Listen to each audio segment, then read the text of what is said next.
Olá pessoal, aqui é o professor Leandro Aguiar, de Linguagens, do canal Enem 360. É um prazer estar aqui com vocês e hoje vamos falar sobre um novo assunto. Antes de mais nada, eu gostaria de pedir que você se inscrevesse no canal e ativasse o sino para receber as notificações. Dessa forma você não perde nenhum conteúdo aqui da plataforma, tudo bem? Vamos então ao próximo conteúdo? Vamos falar hoje sobre literatura contemporânea. Muito importante citar que literatura contemporânea é um assunto que tem caído razoavelmente nas últimas edições.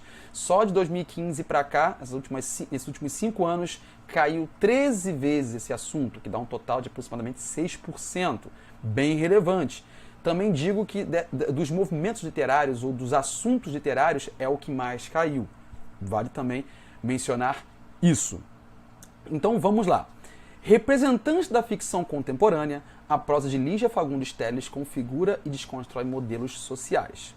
No trecho, a percepção do núcleo familiar descortina ou descortina uma... Bom, antes de falar exatamente da Lígia, vamos ler um trecho do texto para a gente desenhar essa escrita da autora, ok? Tudo era harmonioso, sólido, verdadeiro. No princípio. As mulheres, principalmente as mortas do álbum, eram maravilhosas. Os homens, mais maravilhosos ainda. Difícil encontrar a família mais perfeita. A nossa família, dizia a bela voz de contralto da minha avó. Na nossa família, frisava, lançando em redor olhares complacentes, lamentando os que não faziam parte do nosso clã. Quando Margarida resolveu contar os podres, todos que sabia naquela noite da rebelião, fiquei furiosa. Eu não vou continuar lendo o texto agora para a gente poder fazer um apanhado, mas vejam só como muito da prosa da Lígia Fagundes Telles, e por que não dizer da prosa contemporânea, está ligado a algo que diz respeito à memória. Veja só, tudo era harmonioso, sólido, verdadeiro, no princípio. Veja como é que isso tem a ver com alguma coisa que é uma construção do passado, alguma coisa que ficou no passado e que hoje já não existe mais. Ou que hoje ainda existe, mas para perpetuar alguma coisa que nos atinge de forma negativa. Certo? Como ela diz aqui na frente, né?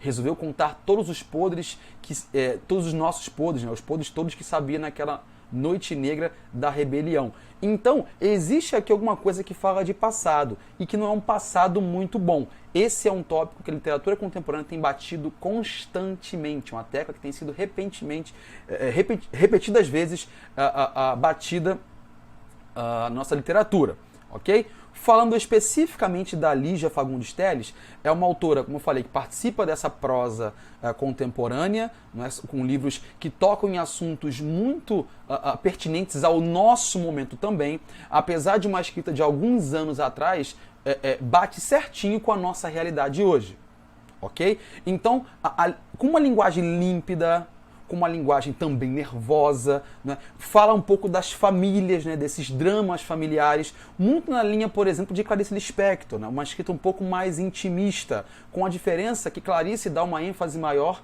à construção da linguagem, e Lígia está mais preocupada na sua narrativa com os próprios, vamos dizer assim, dramas familiares, né? Com essa própria inconsistência da família brasileira, da realidade brasileira.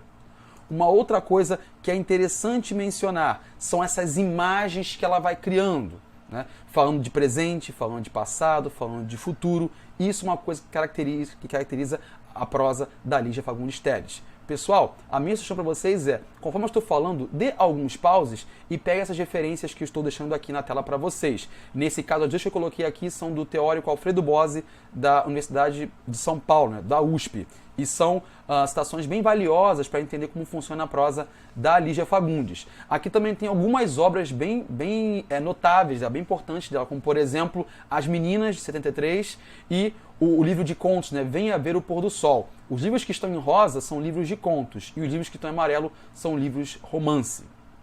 Ok? Então, voltemos para o texto. Ela diz aqui, a questão diz o seguinte, a prosa da Lígia Fagundes Telles configura e desconstrói modelos sociais. Também uma outra coisa que a literatura contemporânea adora falar, não é? Modelos sociais, ok? No trecho, a percepção do núcleo familiar descortina ou descortina uma. Né? Volta aqui para pro texto, né? É mentira, gritei tapando os ouvidos. Mas Margarida seguiu em frente. Tio Maximiliano se casou com a inglesa de Cachos só por causa do dinheiro. Não passava de um pilantra, a loirinha feiosa era riquíssima. Então veja como é que o tempo todo o narrador aqui, ele vai de alguma forma revelando, descortinando, tirando do fundo essas inconsistências de caráter, essas pequenas hipocrisias, esses valores que são completamente desatualizados, completamente, vamos dizer assim, incompatíveis com a nossa realidade, mas que infelizmente ainda existem. Então, se a gente fosse olhar a alternativa por alternativa, a que mais contempla a nossa resposta seria a letra C. Pacto de atitudes e valores mantidos à custa de ocultações e de hipocrisias. Ocultações por quê? Porque ela diz, né, revelou ou contar todos os nossos podres, né? É uma coisa que ficou escondida por muito tempo, e também por hipocrisias, porque é o casamento só por dinheiro, a família que é a família mais perfeita, são aquelas hipocrisias que vão se perpetuando. São assuntos que, além de a Lígia Fagundes Telles falar de maneira espetacular, magistral, também dizem respeito a toda a literatura contemporânea. Desse modo, a alternativa correta é a letra C. E vamos continuar falando sobre literatura contemporânea. Dessa vez, ao invés de abordar um texto de prosa, vamos abordar um texto poético, né? Vamos abordar um poema.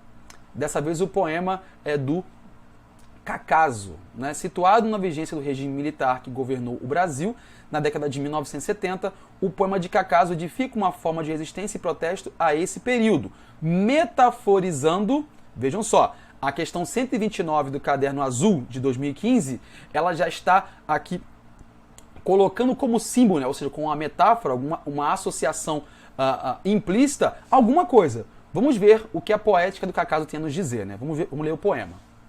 Aquarela. O corpo no cavalete é um pássaro que agoniza, exausto do próprio grito. As vísceras vasculhadas principiam a contagem regressiva. No assoalho, o sangue se decompõe em matizes que a brisa beija e balança. O verde, de nossas matas, o amarelo, de nosso ouro, o azul, de nosso céu, o branco, o negro, o negro. Bom, a poesia do Cacaso, né? O Cacaso ele participa de um momento da nossa poesia que está ali no movimento de contracultura. Então, é uma poesia que vai completamente de encontro ao sistema, né? Que está contra o sistema, que está, de certa forma, um pouco panfletária, de certa forma, crítica a todas essas inconsistências, hipocrisias da realidade, da sociedade. Na verdade, toda a poesia tem um pouco disso, né? de ser, de certa forma, um pouco de combate. Mas nesse momento, no momento que pertence o Cacaso, né? Que pegou ali as décadas de 60, 70 e 80, é uma poética que acaba se exprimindo numa lírica dita marginal, como diz o Alfredo Bose, né? Abertamente anárquica, satírica, paródica e de cadências coloquiais e só aparentemente antiliterárias. Então, é o que está aqui, como eu disse, contra um sistema vigente, né? O Cacaso escreveu no momento em que o regime militar ainda estava em curso, e isso faz com que a sua escrita seja crítica, como muitos dos poetas que participaram desse momento chamado poesia marginal ou poesia participante fizeram, certo? Então esse lirismo, ele é repleto de críticas, ele é repleto de sátiras, criticando o momento que nós vivíamos na nossa literatura. Certo, pessoal? Então, se a gente voltar para o poema e analisar que metáfora é essa, do que ele está falando, não é? Um corpo no cavalete, que é um pássaro que agoniza exausto do próprio grito. Percebam que eu estou falando justamente desse momento, né? Desse momento em que nós agonizávamos em silêncio, ou melhor, exaustos de tanto gritar. Seja um silenciamento proposto por alguém, seja um autossilenciamento, porque não adianta mais. Certo? Então, olha o que a questão diz: resistência e protesto. certo? E aí é bacana porque ele coloca aqui, né, quase que uma decomposição das cores, né? O verde, o amarelo, o azul e o branco. Coincidentemente, ou não, né? São as cores que representam a nossa bandeira, a bandeira nacional, né? O verde das matas, o amarelo do ouro, o azul do céu, o branco, o negro, o negro.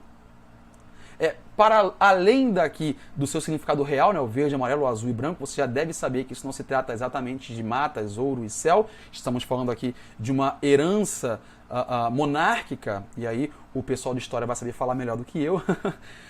Vamos às alternativas, né? Artes plásticas, né? Ou seja, metaforizando as artes plásticas deturpadas pela repressão e censura, não exatamente. Né? Vamos ver o porquê nas demais alternativas, né? A natureza brasileira, agonizante como um pássaro enjaulado. O nacionalismo romântico, silenciado pela perplexidade com a ditadura. O emblema nacional, transfigurado pelas marcas do medo e da violência. E por último, as riquezas da terra, espoliadas durante o aparelhamento do poder armado. Lendo alternativa por alternativa e voltando para o poema, a que mais fica evidente é a letra D, porque ele deixa aqui bem claro o que está acontecendo. A aquarela, na verdade, é como se fosse um panorama da nossa própria existência, né, do nosso próprio emblema nacional, essa pintura aí, que está o quê? Transfigurada, desfeita, descaracterizada. Não é? Então, o medo e a violência, né, como está bem dito aí nos 3 primeiros versos, né, agoniza exausto do próprio grito, ele faz com que essa paisagem verde, amarela, azul e branca seja, aos poucos, ficando sem cor, transfiguradas, descaracterizadas, certo? Como é uma poesia que está muito envolvida com a crítica à repressão, a alternativa que mais contempla a resposta é a letra D. Esse poema, na verdade, é uma metáfora, né, de todo esse cenário. Certo, pessoal? Então, por hoje é só. Nos encontramos no próximo vídeo e um forte abraço. Até lá!